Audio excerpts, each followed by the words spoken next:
I'll go back to some of these things so we can connect it very well. Just give me a second. That was such a rookie mistake. Should have charged it. Sad. No. All right, we're just gonna let me just get. Oh dear, and a lot of people were on YouTube. Oh, I don't like. It'd be like say you could just lock door for person face. You can't look. But no vex, I beg.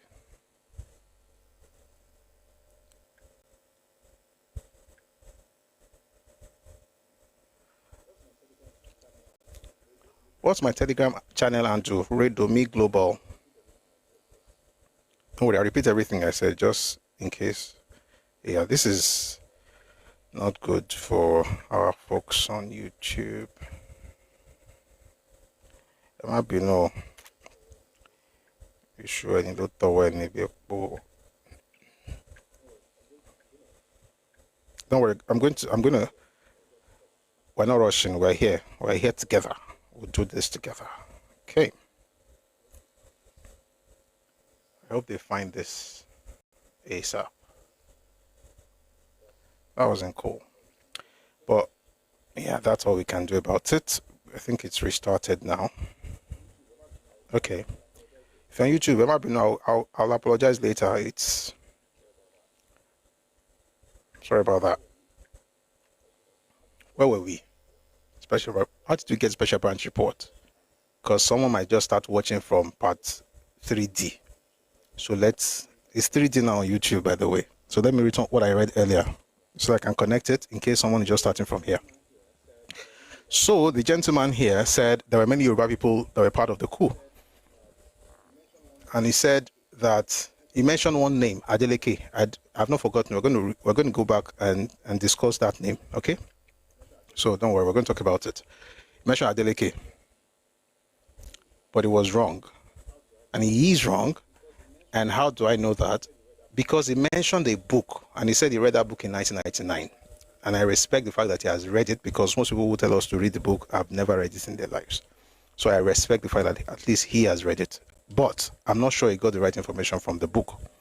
So rather than argue about it, we're going to visit the book together. Here it is. At about 2300 hours, this is Adewale Ademoyiga's book, Why We Struck. At about 2300 hours, that's about 11 p.m., a group of officers were assembled at Apapa. If I just joined us on YouTube, I apologize for the break. It was the device, it went off, but we're good now. Thank you very much for being back. Please like the live and share. God bless you. At about 2300 hours, that's about 11 p.m., a group of officers were assembled at the military headquarters, at the military quarter of Major Ifajuna at Apapa. These included the officers who took part in the planning of the coup, namely Ifajuna, Anufuro, Okafor, Chukwuka, and myself. I don't think Okafor, Chukwuka, Anufuro, or Ifajuna sound like Yoruba names. And like I said earlier, there were 6 majors that planned that coup and 1 captain. 6 majors, 1 captain. 5 of those majors were in Lagos. 1 major was in the north. That was in Zogu. And then there was a captain who has not been named just yet. So he mentioned the names of those who planned the coup and who were together in Lagos at this particular, moment. Ifajuna, Anufuro, Okafor, Chukwuka, and Adewale Ademoyiga himself. With us were a number of young officers, captains and subalterns who had only just been summoned. Underline that. They had only just been summoned. They were not part of this thing. I'll underline it in my own book. Who had only just been summoned. All right. It says, with us were a number of young officers, captains and subalterns who had only just been summoned from the officers' mess for the operations. In other words, they didn't know about it. Not more than 2 of them had previous knowledge of the operation. Not more than 2.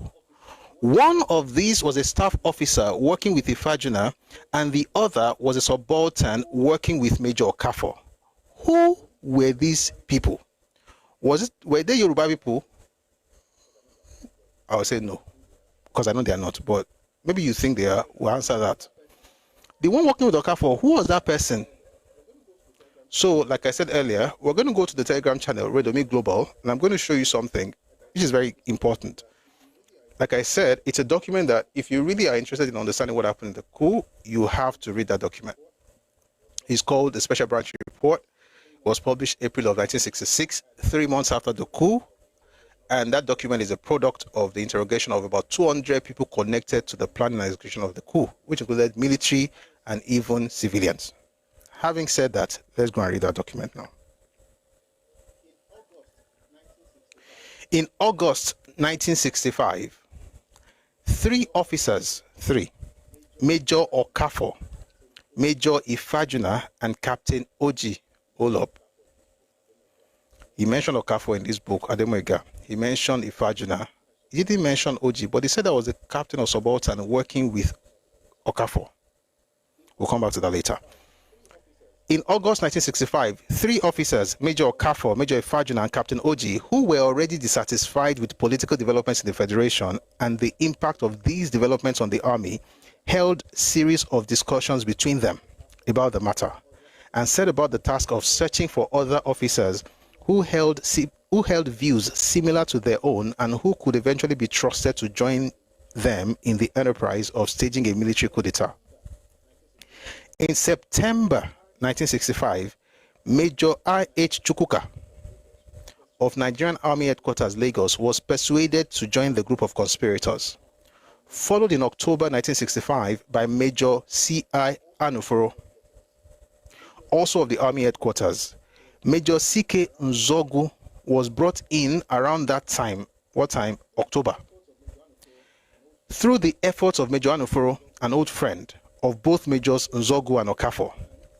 Major Nzogu, in turn, secured the support for the plan of Major Adewale Ademoiga, who had worked with him in the Nigerian Army Training College, Kaduna. When? Around the same time in October. Just so happens to be the same month that Azikiwe left Nigeria. Because according to that old man, he was a wizard. By early November, the recruiting activities of the group were completed, and an inner circle of conspirators emerged consisting of the following officers. I will even say that it was not brought in until November. Ademoiga came in early November because it was a final recruit, so to speak. It was the final person that was recruited into the group. I'm not the one saying this, I'm reading a book, by the way. By early November, the recruiting activities of the group were completed and an inner circle of conspirators emerged, consisting of the following officers: Major C.K. Nzogu, Major A. Ademoiga, Major E.A. Ifajuna, Major C.I. Anuforo, Major I.H. Chukwuka, Major D. Okafor, Captain O. Oji. Of these 7, how many are Yoruba? That's why, with all due respect to people's uncles and fathers, I don't care what they said to you. With all due respect to them, because they don't, I mean, I will take their opinions if they align with reality. So my uncle told me will not help a lot. Planning for the execution of the coup started in earnest in early November 1965 at a meeting of the Inner Circle, which took place in Major Ifajuna's house in Lagos. When we come back, we'll talk about the plan that emerged, the real plan. We'll talk about that later. Before they said planning go as a group in November, Azikiwe had used Ofe, according to Babaye, Oti Ofe, Oti escape. Now, we heard Okafor, we heard Oji. Who is Oji, and why is his name not mentioned in this particular document? I thought you wouldn't ask. Let's go to Nigeria's 5 Majors by Bengbule.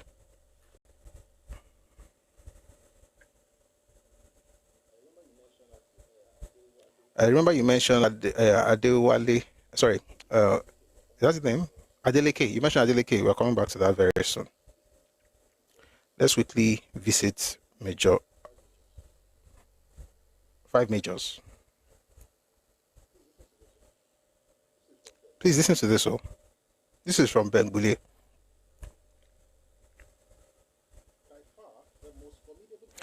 By far, the most formidable obstacle between the coup executors and success was the unanticipated element of treachery that manifested itself in the course of the nocturnal operation. In that regard, and to begin with, both Major Don Okafor and Captain Ogbo Oji, the latter of whom was Ironsi's kinsman from Umuahia, are taking a stand against any step that might embody the killing of Ironsi. The very same man who, at the most crucial stage of the operation, called out the troops of the 2nd Infantry Battalion with orders to quell the rebellion. It was, to say the least, too much of a coincidence that while the two would-be assassins, talking about Okafor and Oji, it was, to say the least, too much of a coincidence that while the two would-be assassins were pointedly making for the GOC's residence, hoping to apprehend him, he himself was at the same time heading towards Ikeja to enlist the support of the personnel of the said 2nd Battalion with a view to quelling the coup. Obviously, someone must have tipped off the superior officer. Oji and Okafor were together. When Adewemo mentioned that there was a subaltern working with Okafor, he didn't mention the name. Well, we found the name here in Bengbuli's book. And it just so happens that those two were among the original 3 that started planning the coup. And one of those two, Oji, happens to be from the same hometown as Ironsi Umuahia. And just as Ifajuna is from the same place as Azikiwe, Oji is from the same place as Umuahia, as Ironsi. And he says here, I'm not the one saying, no, this is Benguli. He says it is too much of a coincidence that while these would-be assassins were going to Ironsi's house, Ironsi himself was leaving the house. And someone must have tipped him off. And he called it the element of treachery. So here's the question. So what happened to Okafor? Well, we don't have all the time here, but quickly, he had gone to Memalari's house, trying to kill Memalari. Memalari gets out of the house, hides in the shrubs around his house, 11 Thompson Avenue, Ikoyi, and then sees Ifajuna driving past, and it was like Ifajuna was supposed to be like his one of his assistants, so to speak. So he reached out to him like, my guy, they won't kill me, my guy, they here. That one now looked at him, carried gun, shot him, and killed him there. So what happened to Okafor? Let's go back to Adewale Ademoyega's book. By the way, before I go to what happened to Okafor, there's a name that they wanted to mention. I don't know whether I forgot. They used the word Obienu. Jesus Christ. I work on Lauren. What if I told you that Obienu knew about this thing before he started? If I have the time to talk about what Ojukwu and Obienu actually did in the supposed quelling the coup, you'll be shocked at, you know what, let me read something to you from Obienu. 2 officers were conspicuously absent from the gathering. One was Major Obienu, commander of the 2nd Reconnaissance Squadron based at Abeokuta. He had been briefed well in advance and was supposed to attend this gathering so that after the address, he would proceed to Abeokuta to bring his armored vehicles to back up our Lagos operation. It was thought that he might yet turn up, and we kept our expectation of him alive.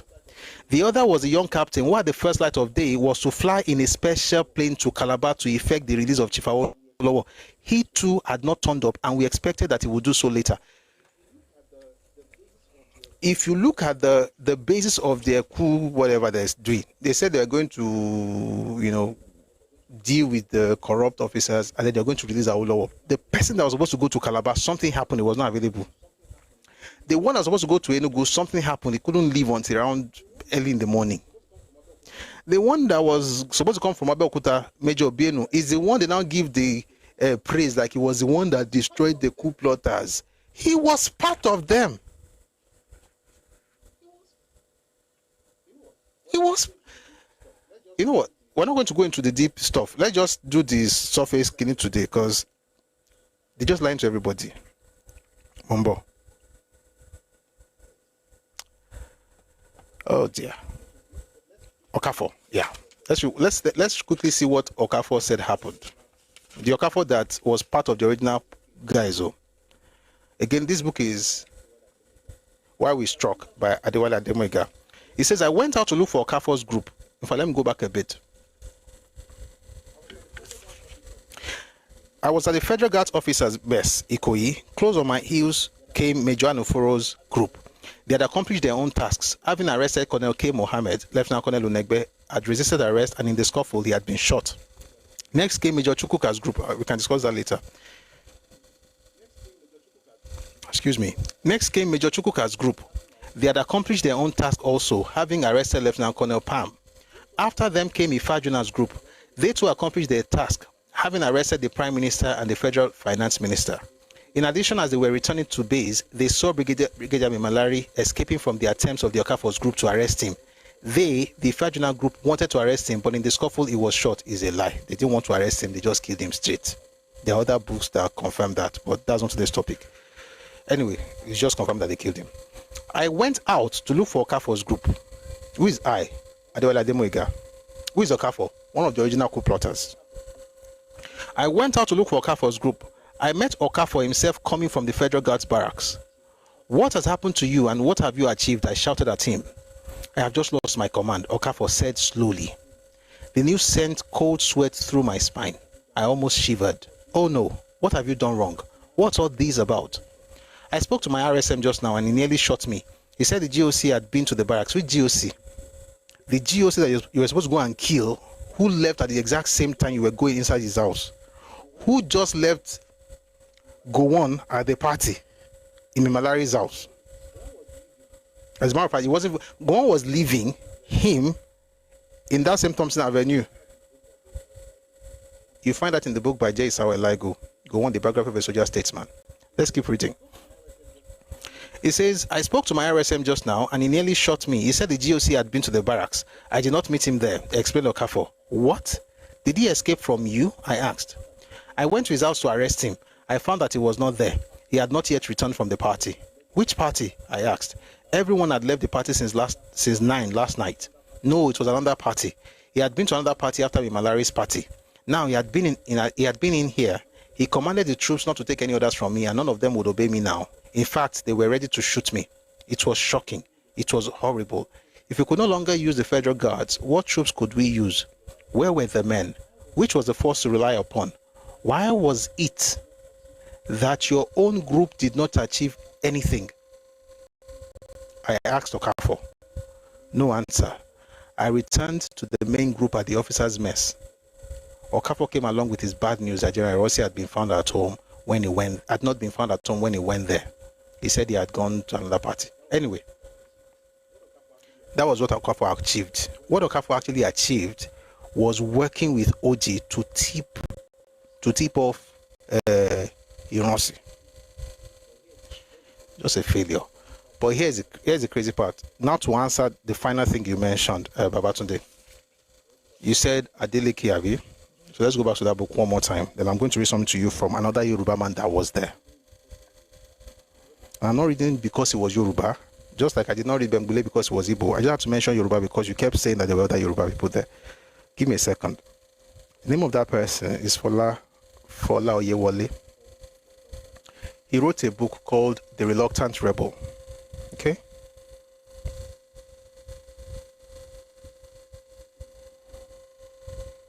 Give me a second. Dear. Okay, let me use this other place.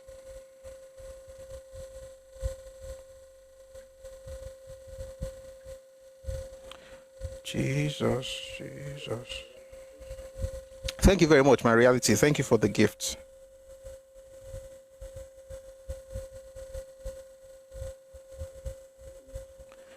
All right, I'm going to read an interview that was granted by Fola Oyewole. He published the book, The Reluctant Rebel, and it will tell you how Adeleke got involved. But before I read this thing, you know what? I'm going to come back to this. Let me read what Fola Adeola himself said. Sorry, Fola Oyewole. Fola Adeola is not a soldier. All right.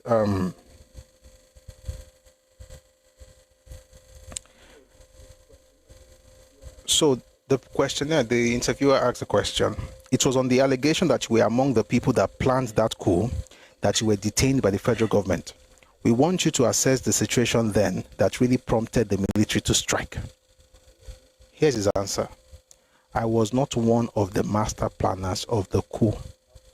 It will interest you to know that by 11:30 on the night of January 14th, 1966, I had no clue about the coup.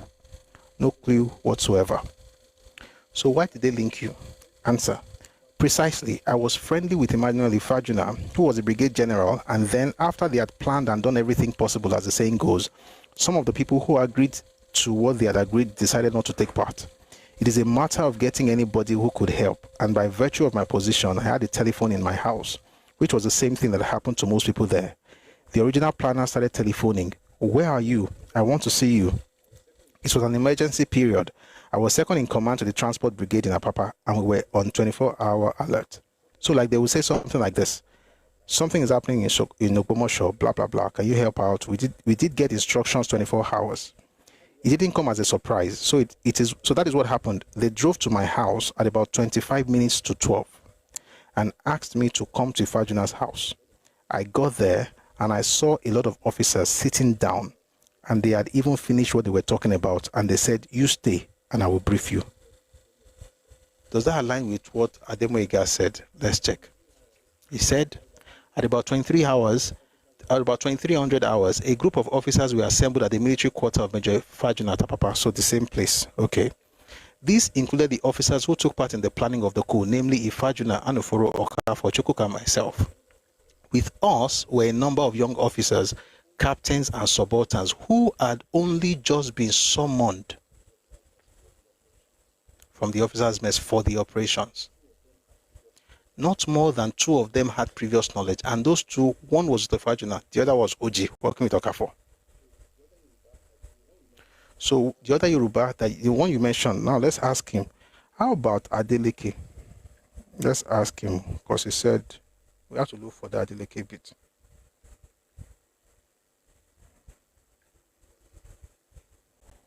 Number.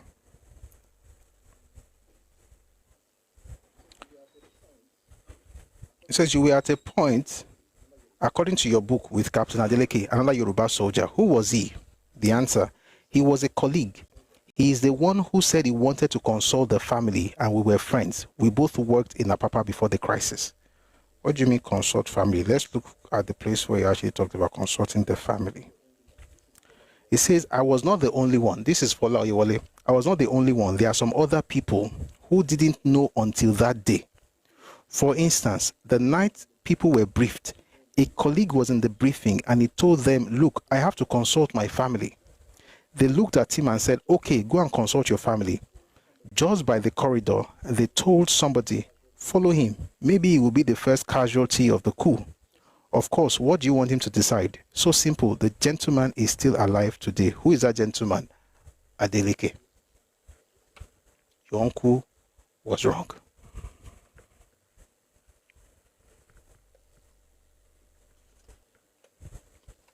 He mentioned him by name. Says he's the gentleman I was talking about, Adeleke. He also did not know about the coup. Ademoyega said these people did not know about it. One other person confirms that a lot of these young people did not know about what they were getting involved in. And it's the book again by, what's his name again? Ben Boulier.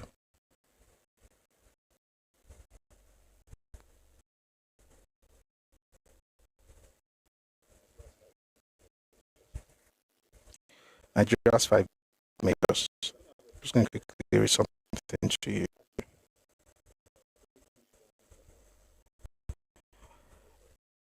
Like I said, I'm going to have a full session on that video of lies, and then I'll take it one by one. But for now, by the way, that would be he wrote about him in this book as well.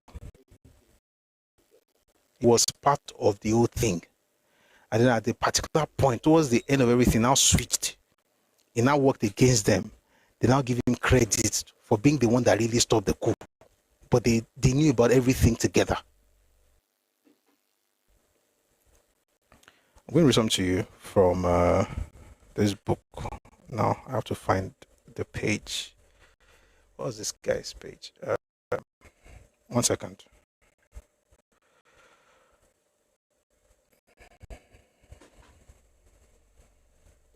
The man started by saying there were Yoruba, there were Hausa, there were Igbo.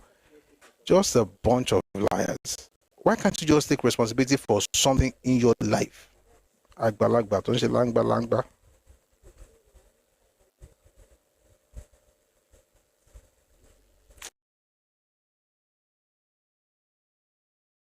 Second, I'll find it. I found it. This happened to a young Igbo officer who also did not know. I thought I opened it just now. I was on that page. Okay, fine. Good, I found it. Please listen to this. Can you imagine? I was there all along. He says, even more unfortunately, the junior officers who had gone along with the plotters had not been properly briefed, which was for fear that the secrets might be leaked to the authorities. The net result was that those junior officers who would otherwise have proved immensely useful were made to tag along blindly, with no clue as to what precisely the whole military operation was about. One of such junior officers was Lieutenant Gibson Ayafulu of the Signals Apapa. According to him, he did not even know that a coup was in progress, although he himself actively, if innocently, involved in its prosecution. On the very night, I'll take that again, although he was himself actively, if innocently, involved in its prosecution.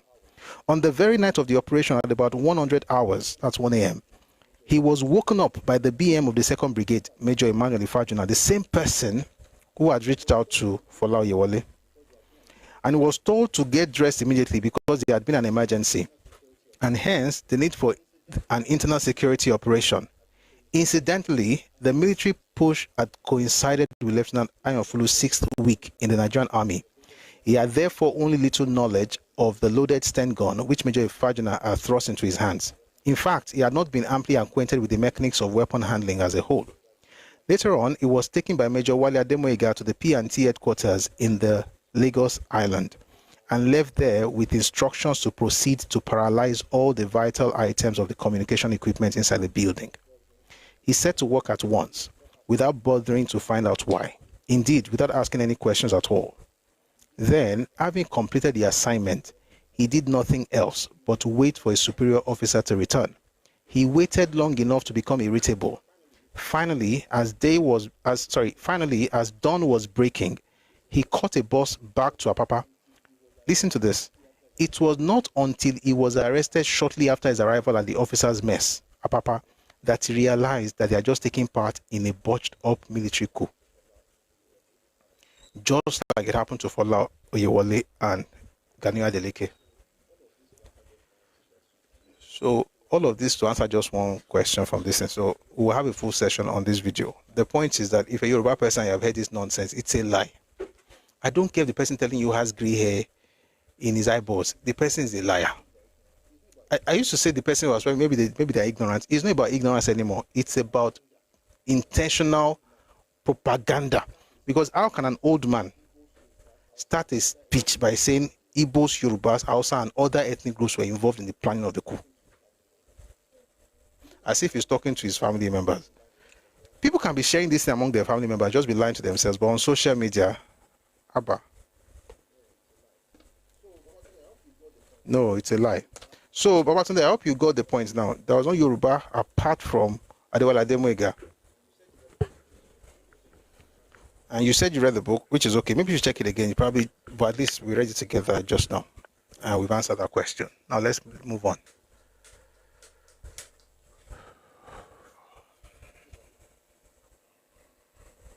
We're good, Abby? Thank you. Even if it's one page, we're going to read from this book before we go. What happened last week will not, last time will not happen today. How Nigeria's first republic ended. By the way, we are still on topic, because all this thing about coup, that's what eventually destroyed the first republic anyway. So we are still on topic. We're going to have a full session on just this video because you don't have to budge. Agbalagba, very long. I apologize if you wonder why I'm repeating Agbalagba. It's because you.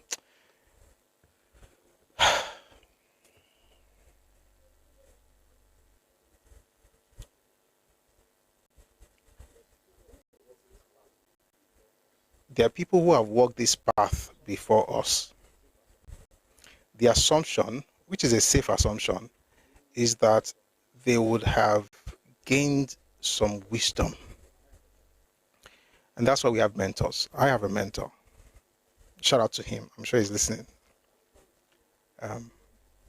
Baba. I have a mentor.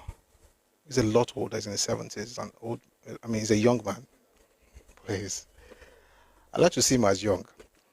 The same way I see my mom. My mom is way into her 70s, and I still think she's a girl.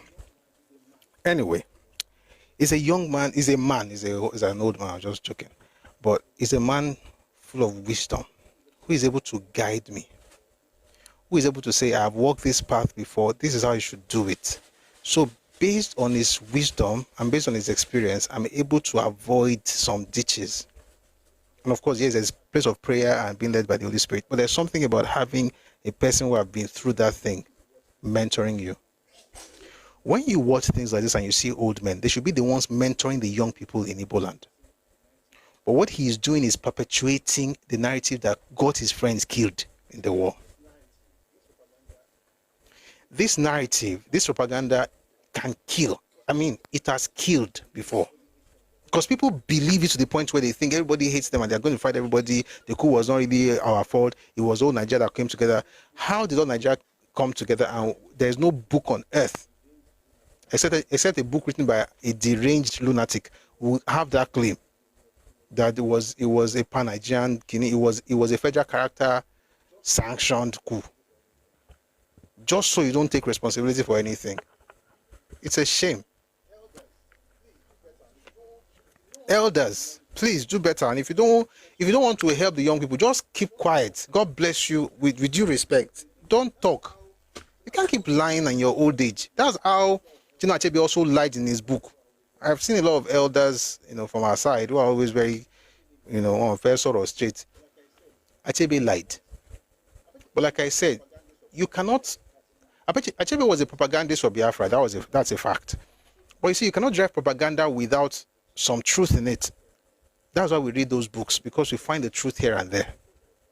So I'm not saying there's no truth in Achebe's books. Of course, there are truth there. There are truths everywhere.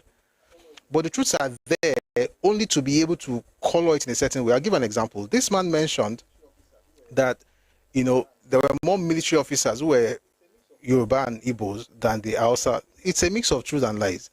Yes, there were more officers, but in reality, Yoruba people know they go army like that. We were not really interested as much. Even Officer Keda were not, because there were other things. Be an engineer, be a lawyer, be a doctor. We had more. That's what happened. But the reason we didn't do that was primarily because of education. We were more concerned with school. So that bit, he added it. And he added it for a reason, so that it will not be like it's only Igbos that are there. And then he said, and if you notice, I think I wrote it, I said, apart from that nonsense about Zeke being a wizard, he said, that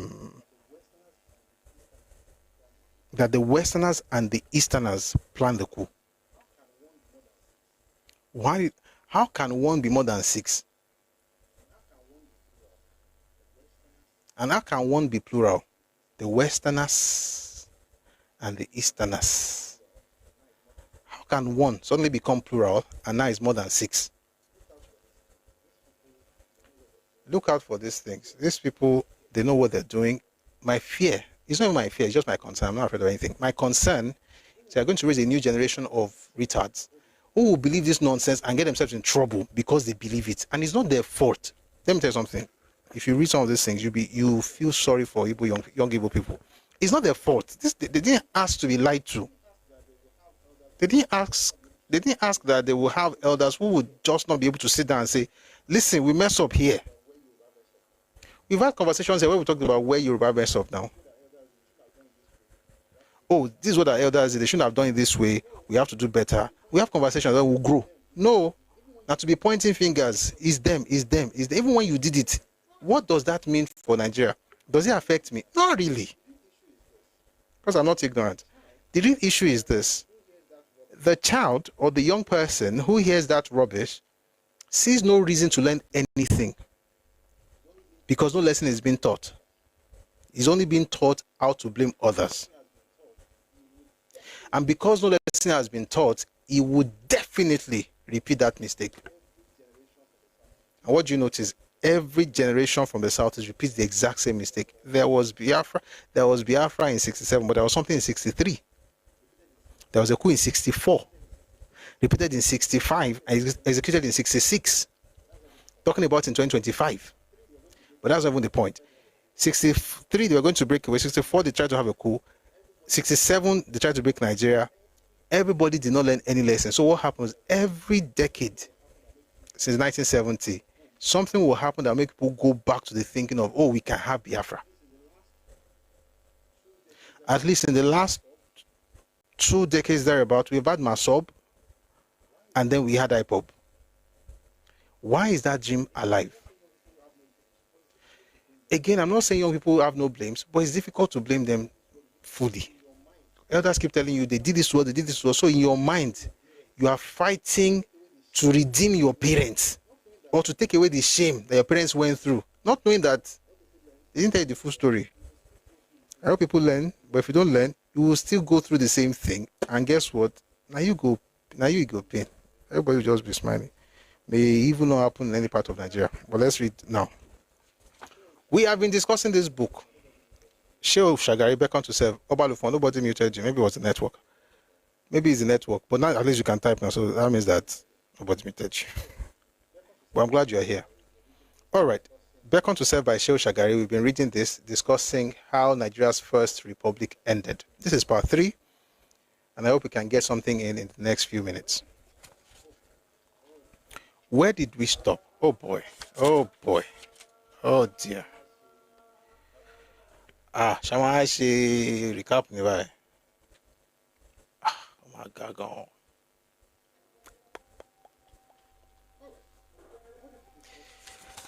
All right. What did we discuss the last time? I'm just going to do a very quick recap because we have to link it or else. Oh my Dajiro. Number 1, we talked about the fact that on January 14, this man, who eventually became the president of Nigeria in 79, his name Shehu Shagari, he received a guest on January 14, 1966. At the time, he himself was a member of parliament, and, they had this thing where... Sorry, no. Let me not run ahead of myself. January 14, Friday, 1966. He receives this strange, unexpected, and unknown visitor. And what he did... But what the man did was to give him a message that should be relayed to the Prime Minister. Actually, the message was meant to be reported to Alhaji Inu Awada, who was the defense minister after Ribadu. Now, Alhaji Awada was abroad. Therefore, the man said he had to give the message to Shehu Shagari, and he must relay that message to the Prime Minister, Tafa Balewa. Thank you for the gift of Alifon. Excuse me. Thank you. So I'll just quickly read. He urged me to immediately inform the PM to press striking customs men to call off their action promptly. Some coup plotters, he alleged, were taking advantage of the strike to bring arms into the country, and that he had evidence that a truckload of arms had already arrived at Lagos. He could not, however, say whom the conspirators were or when they intended to act, but insisted I must contact the PM at once. We parted never to see again. I drove straight to the PM's Onikon residence, where I met Mr. Jacob C. Obande, the Minister of Establishment, in the waiting room. It was about 6 p.m. Mr. Obande had come to inform Sir Abubakar of the outcome of his negotiations with the striking customs men. We waited for some time as Sir Abubakar was busy seeing 3 of his cabinet confidants, Dr. K. Mbadiwe, Dr. Elias. Mbadiwe was Trade, Elias was Attorney General, and Mr. Raymond A. Njoku, Communications. I was later to understand that they were going over the... I've got to calm down, man. 1 second.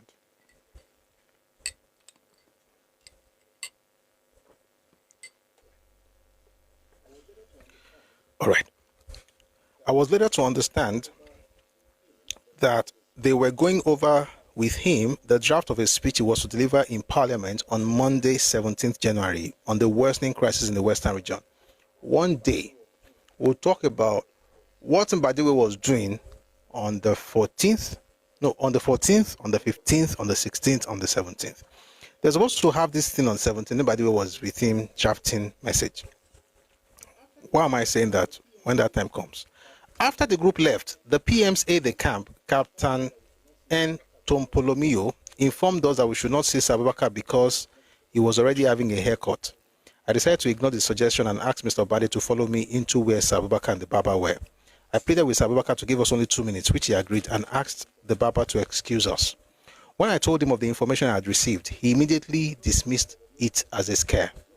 He assured us that there was no cause for alarm, and asked Obande to see him at work the following morning with a written report.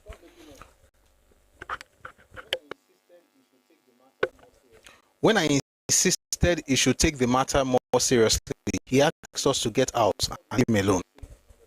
As we were leaving, he called me back to say he understood Chief Akintola, the Western Region Premier, had gone to Kaduna earlier that day with another scare story, in quote, for Sir Modu, but that he had already telephoned Sir Modu asking him to disbelieve Akintola's story. He did not, however, say what the scare story was. I left for my residence rather baffled.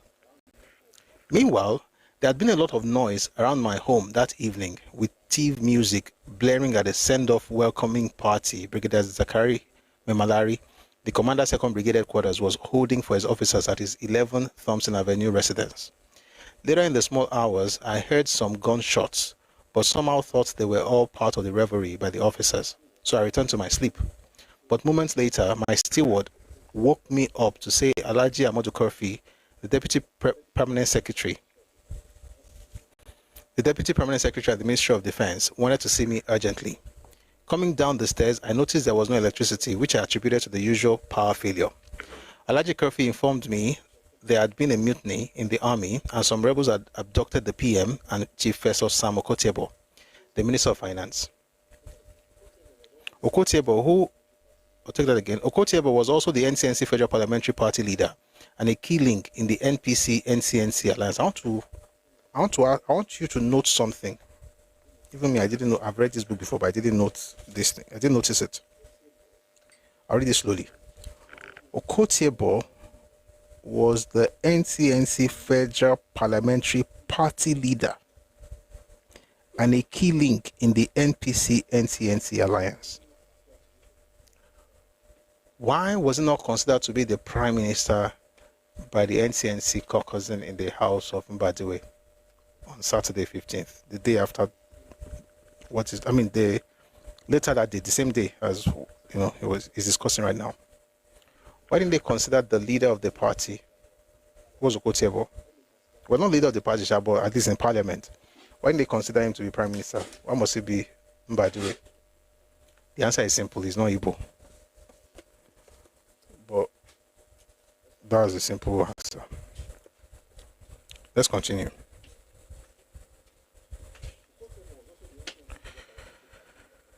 Okotiebo was also the NCNC Federal Parliamentary Party leader and a key link in the NPC-NCNC alliance. Kurfi said he understood Major General JTU Aguiyi will be Everett's Nigerian successor as GOC, and Brigadier Memalari were trying to organize a counter-action. Memalari they don't kill. Memalari later emerged had been alerted before the rebels reached his home.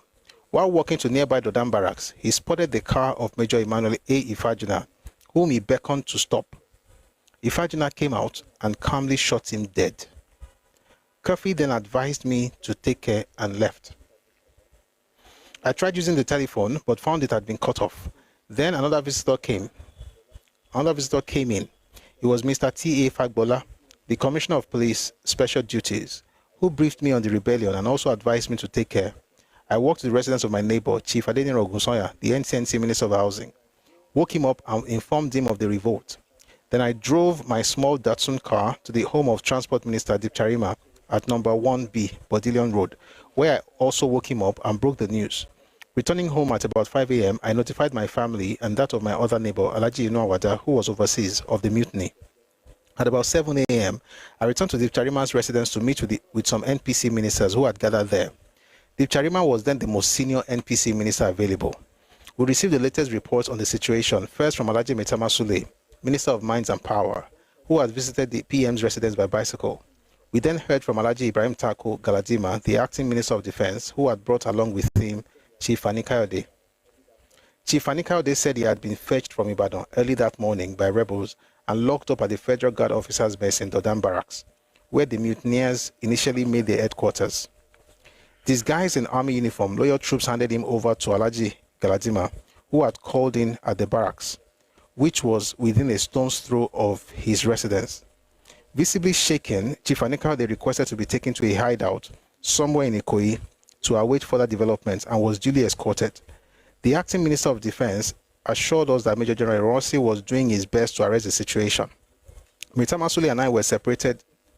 Maitama Sule and I were separately detailed to explore with our absent NPC and NCNC colleagues the possibility of naming someone to stand in for the PM. I was consulting with the NCNC ministers at Dr. Mbadiwe's residence when we heard that the Northern and Western premiers, Sir Amadou Bello and Chief Akintola respectively, had been assassinated. Hence, I rushed back to the Charima's residence, where I found my colleagues in a state of shock and desperation. However, we decided to recognize the Charima, a Kanuri from Borno, as our interim leader, and to ask the acting president, Dr. Orizu, President Azikiwe was on a leave, I'll take that again. So we decided to recognize the Charima, a Kanuri from Borno, as our interim leader, and to ask the acting president, Dr. Orizu, because President Azikiwe was on leave, to appoint the Charima acting prime minister. We also summoned Major General Ironsi and gave him full authority to use every force at his disposal to suppress the rebellion. He moved his headquarters temporarily to the police headquarters at Moloney Street to facilitate easy communication with army units in the regions. While at the Charima's residence, Chair West, not 3 months, it was 5 months. He left in October, he came back in February. Come on. Cesar was a wizard, by the way, so we have to believe that Zeke was a wizard. Zeke the Wiz. Where were we? While at the Charima's residence, we contacted the British High Commission and requested for military assistance in the event that our loyal troops should require any. The response was positive, but the British insisted that the request must be written by the PM, or in his absence, by a properly appointed deputy. We therefore drove to the residence of Dr. Orizu and requested him to appoint the Charima acting prime minister. Dr. Orizu requested to see our NCNC colleagues to confirm whether they supported our proposition, and they joined us soon afterwards. They had apparently been caucusing at Dr. Mbadiwe's residence. He was their choice of acting prime minister. This was actually unacceptable to us since the NPC was the major governing party. Very quick explanation. Somebody was asking what book is it. It's called Beckon to Serve by Shehu Shagari. It's not the book you're talking about, Roadmaker. It's Beckon to Serve by Shehu Shagari. If you have the book, it's not the book you wrote earlier. Here's the point. The Prime Minister was unalived. The most senior parliamentarian at the time was the Charima, and it was an NPC parliamentarian. So apparently they chose him to. Rodmika, please stop. Just, you know what, guys? I'm sorry. I don't have time. If you have the book, look for the page, I beg. If you have the book, look for the page. You find it. Where was I?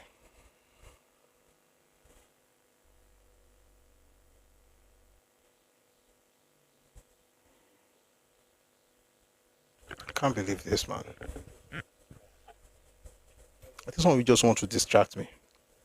Well done, you won. You came, you said, I saw you were just writing over and over and over and over again. Is it the Ademoiga? What page is it? If you have the book, look for the page, you'll find it. Anyway, Orizu said, oh, let's ask the folks in NCNC to be sure if they agree with Deep Charima being the acting prime minister. And so what he did was they now went to, to see the NCNC guys who had been meeting at Mbadiwe's house. And apparently, they wanted Mbadiwe to be the prime minister, which would have made something interesting happen in Nigeria. Would have had an Igbo president, Igbo Senate president, Igbo prime minister, and Igbo GOC. And that was the plan. But the folks in NPC said no, because they were the senior in the alliance. NPC was senior, and NCNC was supposed to be the junior, partner. Even though NCNC took over, a lot of the opportunities that were there, but at least for this one, leave the prime minister, let him be the chairman. But that didn't work. So what happened then was that while they were there at Orizu's residence, something interesting happened. This man, Ironsi, he comes in with armed guards, right? And then goes into the room with Nwafo Orizu to have a meeting, and they were there for 40 minutes. We had this conversation already, so I'm just doing a recap. They had a meeting for 40 minutes. He returns, had a conversation with Dipcharima, and then leaves them. Next day was Sunday 16th January 1966. He calls all the cabinet members and then to have a meeting with them, told them they had to hand over power to him. And if you read Richard Akinjide's account, which we read, and I think we'll probably listen to it tomorrow. If you read Richard Akinjide's account, he mentioned that they did not hand over power willingly, contrary to what Orizu and Azikiwe had said. The idea that the cabinet handed over power to the military willingly was first broadcast by Azikiwe, and was not even in Nigeria. It was in Surrey. It was in England. And we played the video here the other day. If you want to see the video, please go check out the YouTube channel Busui Oris. You'll find the video. Shehu Shagari, I think is what we uploaded maybe yesterday or so. But we're going to listen to it tomorrow. Okay? And we talked about essentially how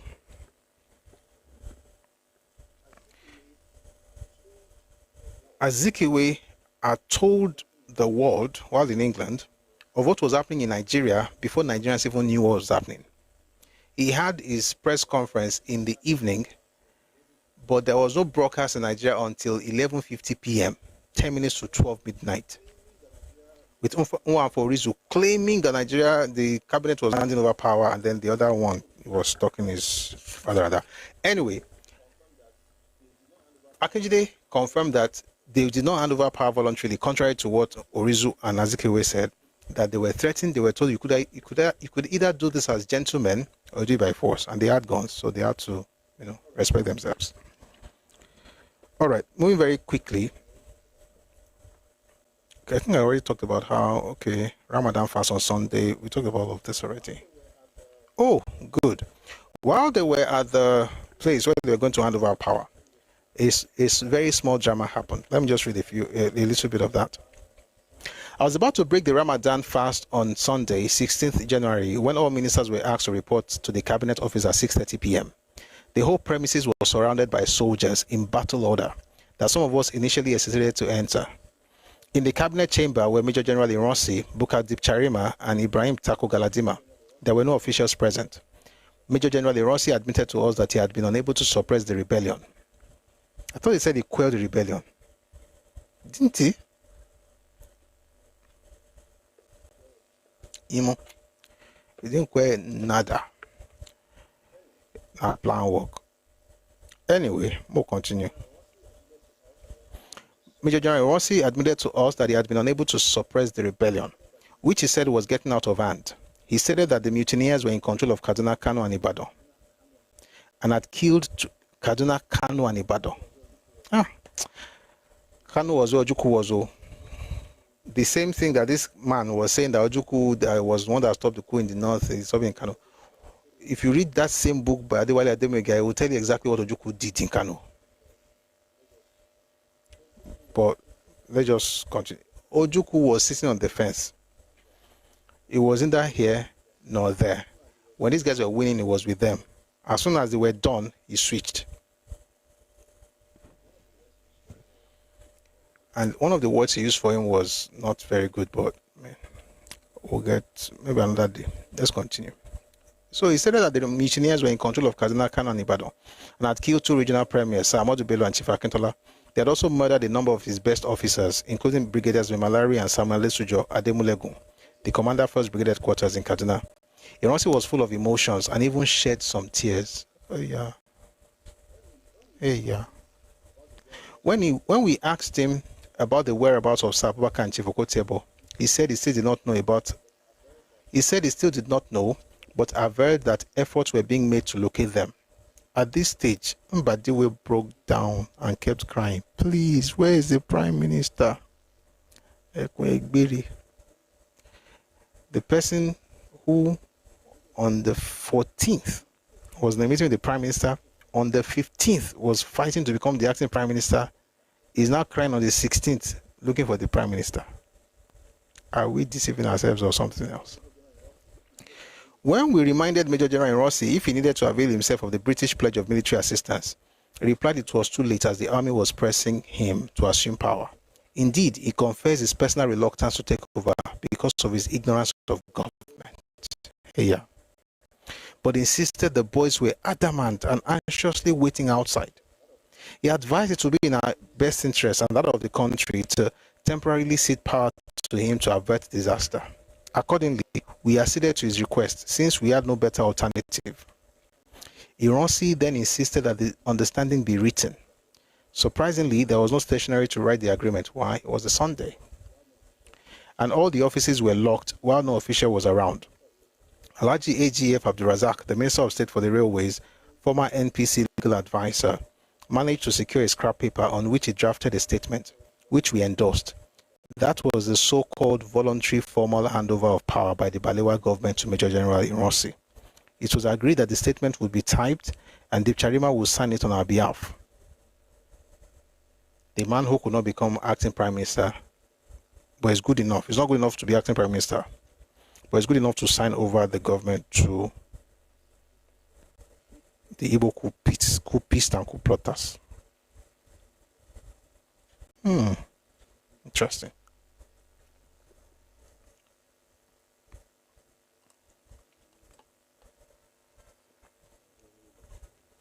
I see. We were then advised to return home and await further instructions. I only got to break my Ramadan fast around 9:30 p.m. Later, at 11:50 p.m., Dr. Rizzo made a terse nationwide broadcast announcing the cabinet's voluntary decision to transfer power to the armed forces. Major General Rossi then made his own broadcast accepting the invitation, in quote. He suspended certain parts of the constitution, set up a national military government with office of military governors in each region, and briefly outlined the policy intentions of his regime. Nigeria's first democratic experiment was effectively over, and although the mutiny had by then practically collapsed, military rule had arrived. It was a fact.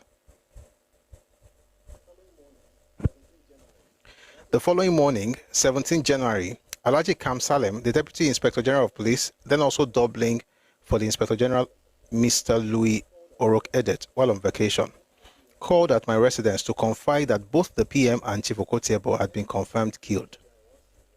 He then hinted that Major General Rossi was still negotiating with the rebels in Kaduna, led by Major Patrick Chukuma Kaduna Nzogu. The major, born and bred in Kaduna by Midwestern Igbo parents some 29 years earlier, had seized the Northern Region government after he and other army rebels stormed Premier Sir Ahmadu Bello's residence, brutally murdering him and his wife. A number of other innocent civilians and police and army personnel were similarly eliminated there and elsewhere. The situation, said Kam Salem, was still uncertain and advised me to take care of myself, but I had no idea how. That same day, Dr. Rizzo sent for me. I drove myself to his residence, where I also met Mr. Dan O. Ibekwe, a man of reassuring belief in federal Nigerian unity.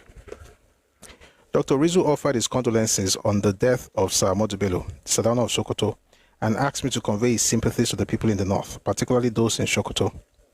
He urged me to explain to them on my return that the coup was purely a military affair which had nothing to do with the Igbo as an ethnic group. So soon,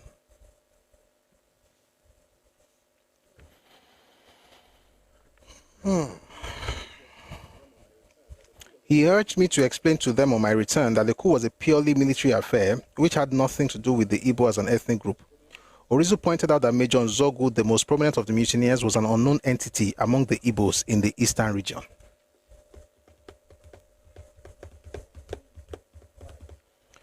It was an unknown entity. Why? To be fair, it was not Igbo enough, according to their own classification of Igbo-ness. He was not Igbo enough. They could easily do away with him.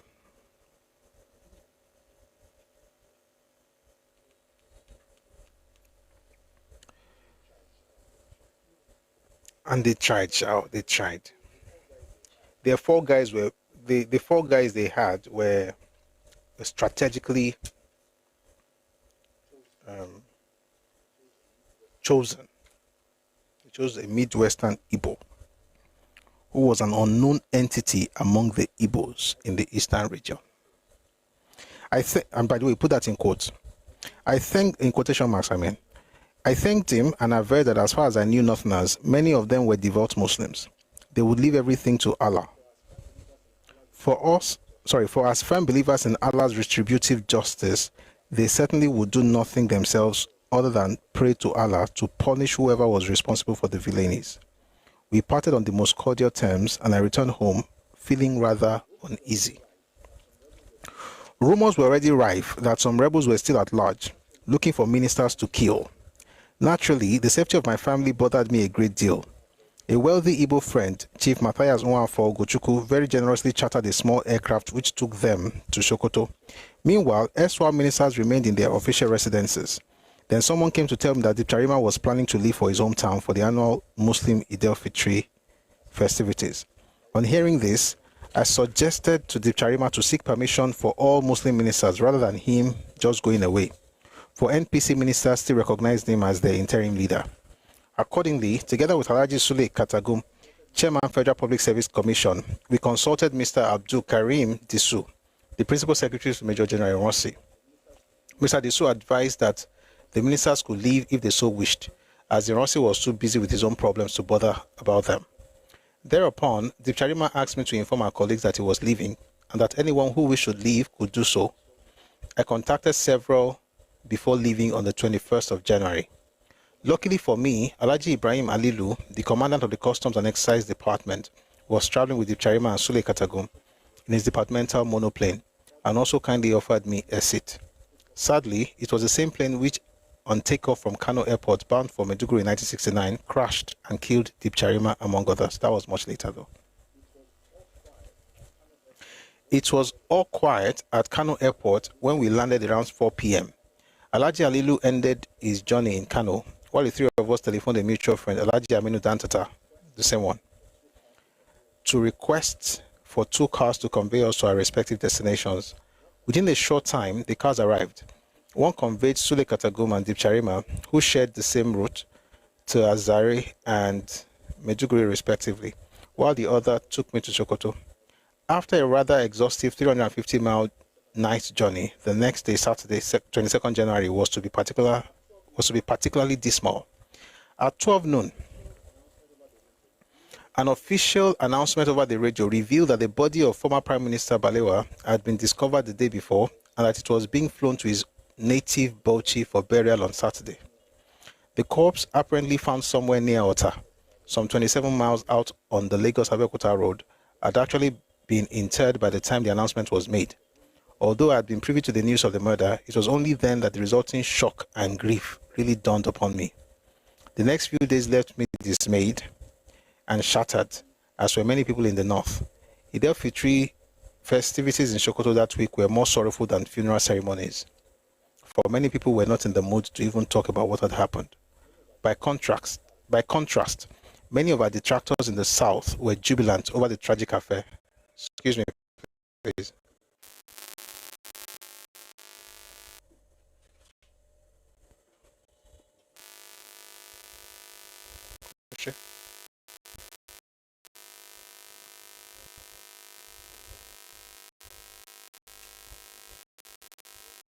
One second, please.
1 second, please. All right. Sorry about that. We had to switch. And I die with it. Hold on, Shannon. Where were we? After a rather exhaustive 350-mile night journey, the next day, Saturday, 22nd January, was to be particularly dismal. At 12 noon, an official announcement over the radio revealed that the body of former Prime Minister Balewa had been discovered the day before, and that it was being flown to his native Bauchi for burial on the Saturday. The corpse, apparently found somewhere near Ota, some 27 miles out on the Lagos-Abeokuta road, had actually been interred by the time the announcement was made. Although I had been privy to the news of the murder, it was only then that the resulting shock and grief really dawned upon me. The next few days left me dismayed and shattered, as were many people in the north. The Del-Fitri festivities in Sokoto that week were more sorrowful than funeral ceremonies, for many people were not in the mood to even talk about what had happened.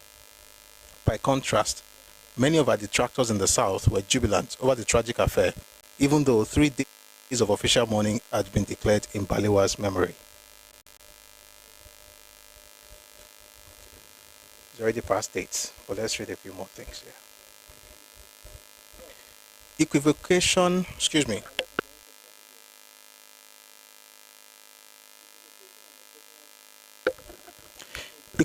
and exceptional lack of political realism characterized the early period of the new regime.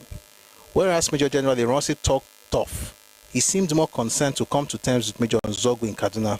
To be sure, by the way, we shouldn't rush away from there. A lot of people were sad in the north. But when you read a number of other books like Crisis and Conflict in Nigeria by A.H.M. Green, you went away with the fact that a lot of people were actually, and also Colonel Victor Banjo, revolutionary betrayed by Niya Borishade. A lot of people felt a sense of relief because there was a lot of crisis in Nigeria before that. There was a 64 crisis between Azikiwe and Tafawa Balewa. There was a 65 crisis with Akintola, on happening. And then you now have this, then there was a coup and then all of those things. So it felt, although people were sad in some parts, many people were actually just relieved. Until they noticed the pattern of the killings. That's when they discovered that, this was an ethnic takeover.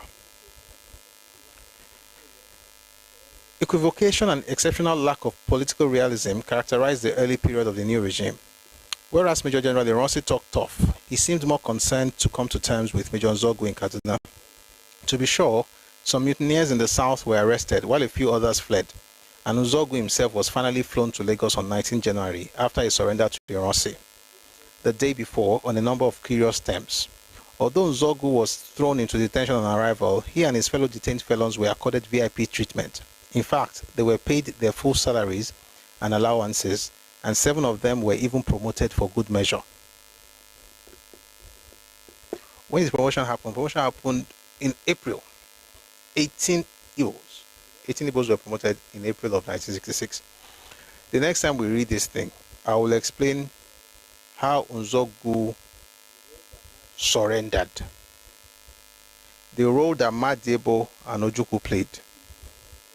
And we'll also talk about, maybe we might also talk about what Ojukwu and Obienu did and why they said they quelled the coup, but what really happened.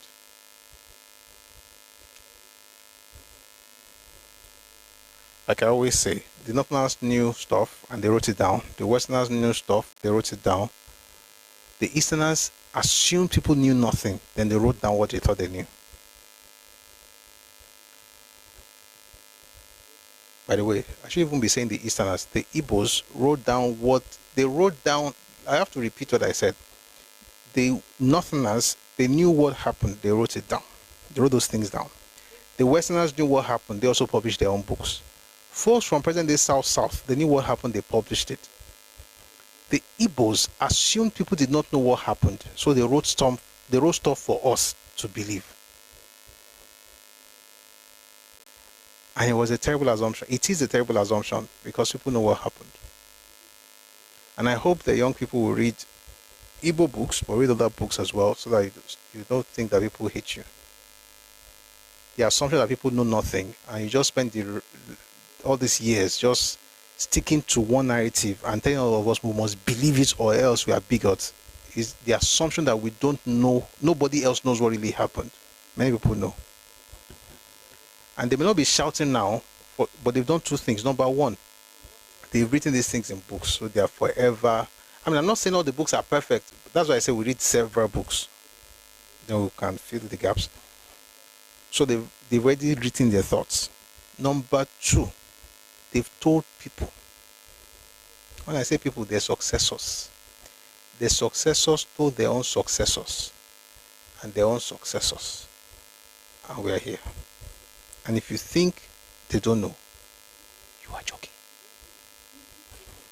You are joking. Let me say this. If you think we don't know, you are joking. Oral law says they should divide the country. Woo. If you want them to divide the country, tell your representatives to push the bill. All you need is referendum. And there's no provision for that in Nigeria's constitution. So tell your representatives. They're all in Abuja now. Tell them to push the bill to include referendum or secession clause in Nigeria's constitution. Once they do it, we are ready. You say let's go now. I think we should stop here for now. With this thing about the fact that they were promoted for good measure. They even had, but it's true, they had salaries and allowances. You said I should push it. Why should I push it? Am I the one that is crying for it? You are the one crying for it. Are you saying you cannot do anything for yourself? Are you saying you are irresponsible? That you cannot do anything for yourself? Somebody else has to do it for you? Is that what you're saying? When you are ready, the first thing that will make me know that you are ready is that you pack your bags and go back home. Because nobody begged you to come to Nigeria, so you can always carry your things and go back. That's one. Number two, when you're really ready, you will get your representatives to push for that thing in the parliament. And guess what? I'm sure they will get it. My reality, thank you so much. All right, it's 8:16.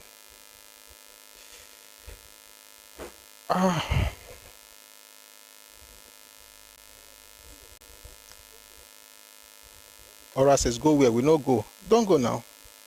What's the title of the book? Jesus is Lord. Beckoned to Serve by Shehu Shagari. K Genius, Beckoned to Serve. We'll continue from here. We'll be here tomorrow at 4 p.m. if your time was African time. Friday, we're having Redomi Republic game show. It's a quiz game show. You get to win money. So register. I'm going to bring 3 people up, right? Those 3 people that are just sending, please nobody should send requests, but it's just be 2 minutes, please. Could they do 2 minutes long because I have 10 p.m. We've been here since 4. We have the sessions 4 to 8, but it rained today and affected our stuff on YouTube. By the way, folks on YouTube, I apologize for the discrepancies and the glitches. We had to restart a number of times, but thank you very much for being here. All right, we're going to have the 3 people who have sent their request, but please, if you're coming up, you won't take more than 2 minutes each. No, I can't bring you up, Duraman. Not today, please. I'll bring you up on Friday, please, because I know I won't be able to stop you, and I can't do this. It's past it already. I have my organs are here. Maybe in this series I should read some things from the British archives. There's some things from the British archives. That's another thing. I told you about what the West knows, what the North knows, what the South knows. Oh, I didn't tell you what the British know. They documented that one as well. If you live in the UK, you can find those things in the British archives. I happen to have. We'll read some of those things. The ones I think is everything you can read. It's not everything you can read, but we'll find the ones that we can read.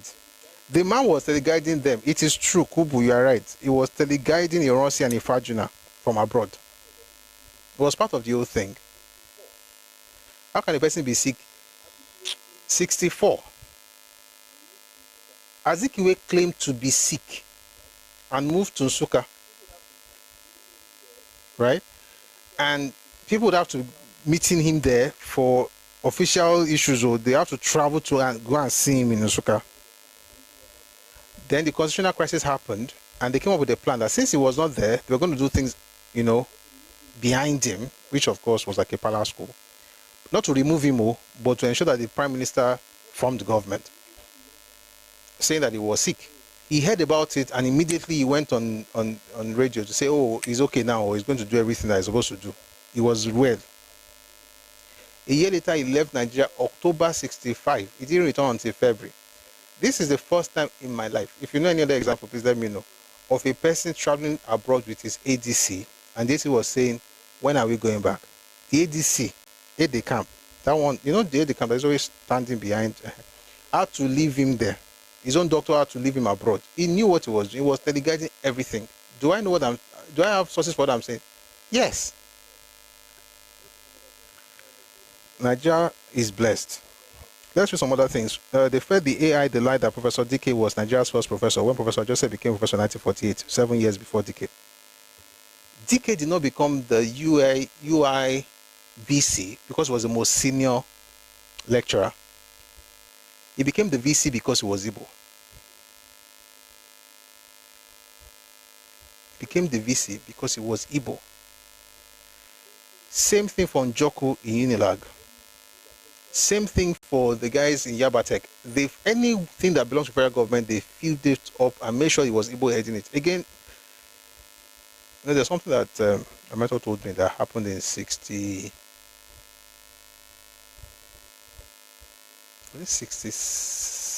or 66, about the early 60s, sure. If we talk about outside, the kind of way people do. That hate that they said that people hate them, that's when they now experience it. But nobody, rest, thank God. Because I just say, Ezekiel Olusomi, Ezekiel Oluwasomi, Professor just said, those are people that could have become, that should have been made the VC. They did it in university. They did the same thing in military. Welby Everett Choice. Welby Everett was the last British GOC. His first choice was not Ironsi. But Ironsi had to become that because it was Igbo. And the sad part is that people will do something and then they will not be lying to you and making you look as if you don't know what is happening. Of course, we know what's happening. In the end, you're going to have to kick them out of your space. You let the ones who know how to be flaggish on YouTube. Thank you for your response.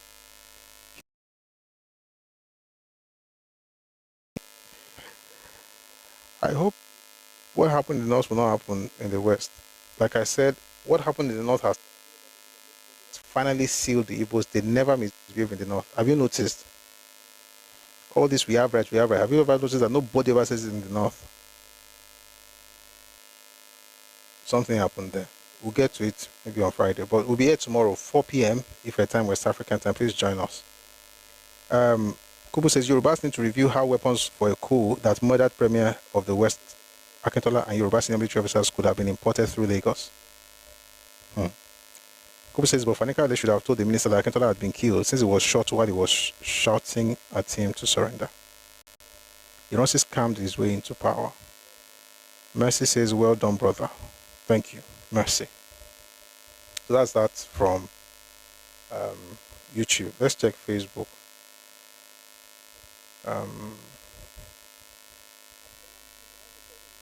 Just know people's responses.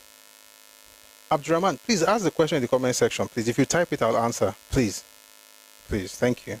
Thank you for understanding.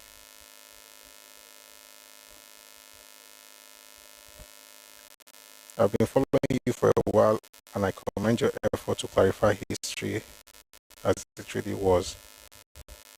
Reality is necessary for us to move forward as a nation, as a country. Kudos, keep up the good work.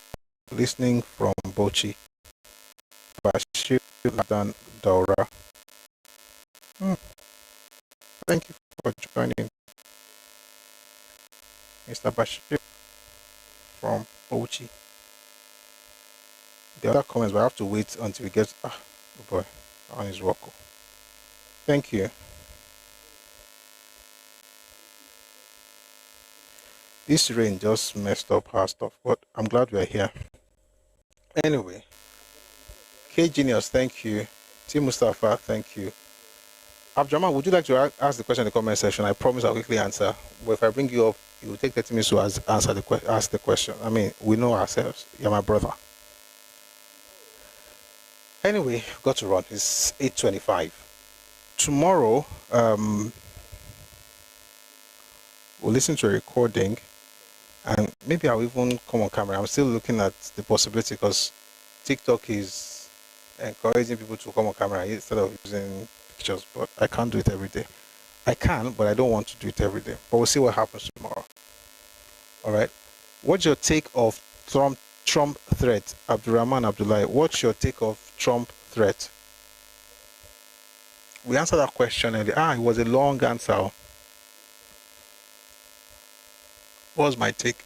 Short. I mean, here's the summary. Number one, we have to start from the issue. There's an issue in Nigeria. People are being killed in their numbers, particularly in the north. We have to acknowledge it. We shouldn't shy away from it. We shouldn't say, oh, it's just rhetoric. It's true.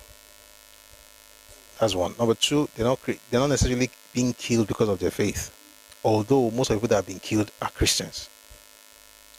Number three, Nigeria needs all the help Nigeria can get in order to, end this whole thing with bandits and the Boko Haram. Number four, we don't need anybody to invade a sovereign space in the name of helping us. Therefore, America can help us with us actually being the face of what's happening, not American troops coming into Nigeria to save anybody. We don't need that kind of salvation. Number five, there are groups, a particular region of Nigeria, who is taking advantage. If you want any book, please go to Redomi Books. I'm done talking all the titles, please. Just go to Redomi Books on Telegram. t.me/Redomi Books. All these titles, what is me. You'll find many titles there. Just pick anyone you like. God bless you. So, Mr. Rahman, number five. What is so? I have to get 1 second.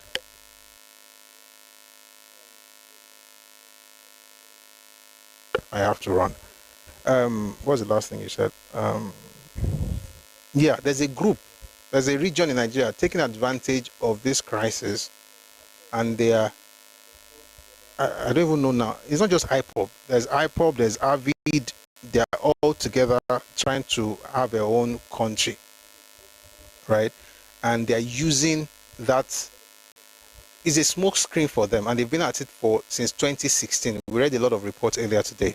They've been pushing it since 2016, and for the last 1 year, they've spent about $1 million, right, lobbying groups in Washington to declare Nigeria a country of particular concern, so that they can say, for instance, and they even said it, by the way, that the whistle about Christian being killed in Nigeria was blown by Nnamdi Kanu, and that Nnamdi Kanu has been imprisoned because he's a Christian. So, for Christians in the north, whilst it's important to acknowledge all the pains and get all the help we can, we must be careful not to become the tool. Exactly what they did in 66 is what they're trying to do in 2025, where they used Nzogu and Ademoyega and said they are doing revolutionary coup, but in reality it was an Iboku. The same thing that was happening right now. They are shouting, oh, they are killing Christians, but in reality what they want is Biafra. And they put out several documents. I read some of them last time. I read some of them earlier today. So my take in conclusion is that Nigeria needs help, and America can help with intelligence. They should also help with weapons sales. Nigerian armed forces and the presidency, they need to get more serious with the security situation. It's not good. It is terrible, especially for folks in the middle belt. And it's important for the government to be alive to their responsibilities. However, I do not think Trump should be sending, I don't want to see American boots on Nigerian soil. What of the local and international sponsors? That's what America can help with now. They'll give you intelligence and you do what has to be done. America can give you intelligence. What do you do with the people? So they've given you a list of names. What have you done with the list as Nigerian government? That's on us. international sponsors. That's where America should be helping you, not invading your place. Anyway, it's been a nice session today. We're going to continue from here next time, but we'll be here tomorrow at 4 p.m. On Friday, we're having Redomi Republic. Please go to linktree/Redomi Republic to register, right? If you want to be part of that. Let me put out the stuff very quickly.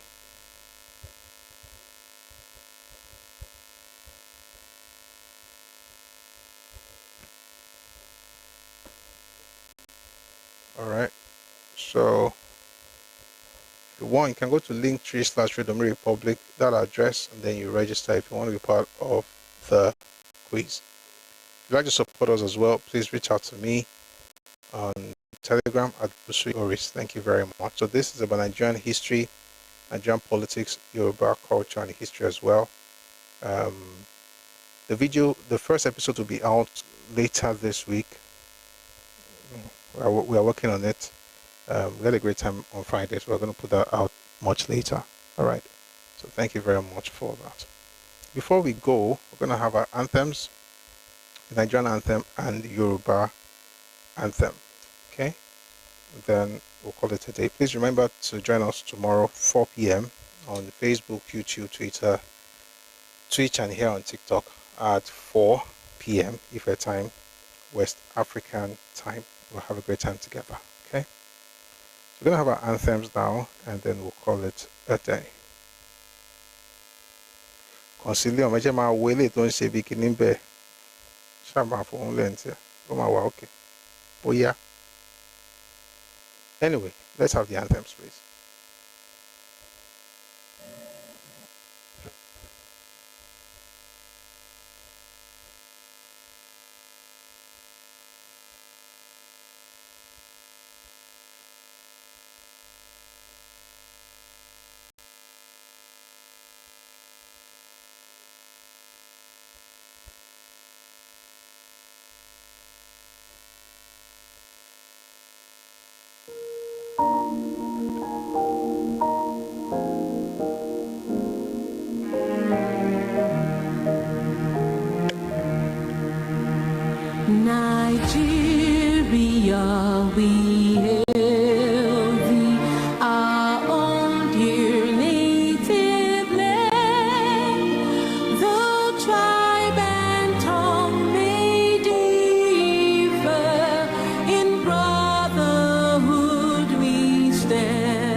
ni ìmọ́lẹ̀ ògo adúláwọ̀, ìmọ́lẹ̀ wọ̀ ni wọ́kùn lágbára Ọlọ́run. Ilẹ̀ Yorùbá ò ní bàjẹ́, Nàìjíríà náà ò ní bàjẹ́, ilé wa, ọ̀nà wa kò ní bàjẹ́ lágbára Ọlọ́run. Thank you very much for being part of today's session.